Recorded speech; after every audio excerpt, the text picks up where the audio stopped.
Alan Jackson. On behalf of my co-hosts Isaac Simpson and Maria Perry, I'd like to welcome you to this episode of Short on Shorts. Our special guest reviewer this week is writer and actor Ryder Strong, best known as Sean Hunter on Boy Meets World. And today, we're reviewing Hyper Reality, directed by Keiichi Matsuda. Make sure to check it out before watching our review. The link is in the description below. Enjoy the movie and our review. My pick is Hyper Reality by Keiichi Matsuda. It's a slightly horrifying dystopian sci-fi short about a not-so-distant future in which reality has been augmented to resemble a video game. It's got a particularly cool little ending, which is kind of what made me pick it, and I just liked this general world that it set up. So what did you guys think of this world that was set up? I loved it, man. I thought it was just an incredible visual experience because I feel like it's a very difficult thing to pull off, that video gamization of reality in an effective way that doesn't just feel like a bad video game. And the integration of real people and real locations with all of this stuff, and if you watch it, like the way that the stuff exists in 3D space, like the little badges and the way that they drift just slightly differently than the POV. There was some really clever filmmaking that made it something special, and I loved that, and I love the initial idea. I didn't quite get the ending. I don't really have a reading on it, so I'm curious to hear what you have to say, because I just sort of liked the dystopian world that was created, and it feels very familiar and yet horrifying at the same time. So that I thought all that was great, and all the little details like adopting a virtual pet, and then it's just this thing that's sitting there and you have to feed it. Or I love all that stuff. Like everyone, and that's why I was just watching it for a second time right before we started, because I wanted to see more of the details. And looking at them again, they're really clever. Like all of it's great world building. Yeah. Before we get to interpretations of the ending, what did you guys think? I also thought it was pretty cool. You know, it's another movie that has a lot to say about something that's relevant in our world today. I don't know why, I got caught up on the fact that it was clearly influenced by Japanese culture, but the woman I think it was shot in Colombia, or the woman was meant to be Colombian, and then everything was in English. And I had to watch it like 3 or 4 times because I kept getting caught up on trying to figure out why they were doing that, why they were mashing up these 3 cultures. And I still never came up with an answer that made any sense to me. I think that added to it, though. Yeah, I'm not saying that it took... I liked that it was so totally it was like the world totally globalized. I did like it a lot, though. It reminded me of Zero Theorem. Did you guys see that?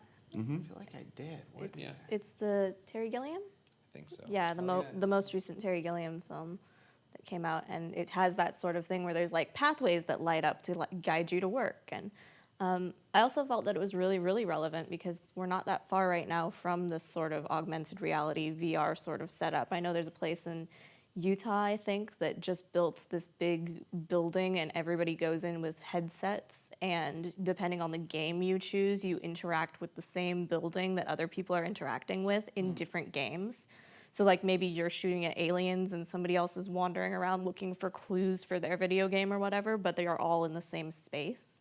Yeah. So like, that's not that far removed from what we just watched. Maybe there's less blinking adoptable pets, but I mean, it's really cool. I thought that the most interesting thing about this, I mean, other than it is visually really cool. I thought that the most interesting thing about this was her obsession with her points, which is a big thing in our world. We all get, we've been talking a lot about this actually lately, ironically enough. Everybody is obsessed with their badges and their online points, and at the end of the day, they're really sort of meaningless. But we're so obsessed with them, and this whole movie is her trying to get a hold of this customer service person.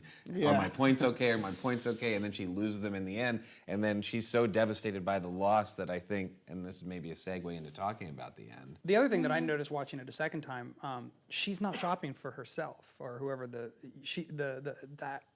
yeah, it is a she, right? If she's not shopping for herself, she's out of a job. It's like an Uber situation. She's being paid to shop for other people. Oh, that's why he kept calling her a monkey. She was like a Right, job so monkey. she's not even getting points. I mean, I guess she earns points by doing this, but she's not buying real things for herself. She's just a stand-in for somebody who doesn't want to shop. Oh, yeah. Wow, Which, speaks to, I think, where our economy is going, where it's like people just deliver stuff for you each and other. go do stuff and pick you up and drive you here, so you don't ever have to do anything. We have those sort of different classes, the Uber class, and then Right.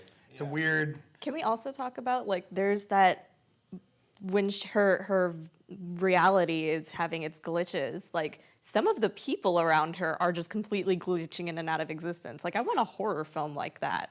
I didn't notice that. Yeah, the person who comes up and, like, shanks her. Right, has this weird like. They blink in and out and they wiggle like the whole person, and I don't know if that's just like a hacker in the VR world thing, which is maybe that's what it is, because they had to do that to steal her points, I guess. Oh, something like that. But like maybe that's just how hackers cloak themselves. I would like more explanation, but that's that. okay. Regardless, I love the idea of like we live in a world that's so heavily added to by our VR that like people are just gonna be able to come up and blindside you. Like that's a horror movie waiting to happen, and I want it. True, and what's real. I also like that there was one thing that you quite frequently don't see. Inevitably, the computers don't work that well. No matter how well anything works, there's gonna be glitches, right? And that was what was cool about this, was that it was a world where like How much she sci-fi? couldn't get the thing to work quite well, and it was in and out, and I liked that. How much sci-fi do you watch? I feel like that's like the main plot points of like 90% of the That there's sci-fi I glitches see. and stuff. Not Star Trek though. Star Trek, it's always perfect, right? Or they just Is have it? To, well, pretty much. They just have to rewire the hyperdrive to figure out the thing. It's like very, as opposed to like Star Wars is much more of a, what do they call it, like a used future. There's like a term for it, like a broken. Like sort a of dystopian. Yeah, I mean, it's all kind of comes back to like what Blade Runner established, Yeah, right? Like used the idea future. used future. Yeah, I like that. And Star Trek is like very clean and like the technology works and it's, Right. I can't it's speak utopian. for I can't speak for all of Star Trek, but I was a huge Next Gen fan, and there's definitely episodes like there's one called A Fistful of Datas where everyone gets stuck in a glitching out holodeck, and everyone is played by Brent Spiner.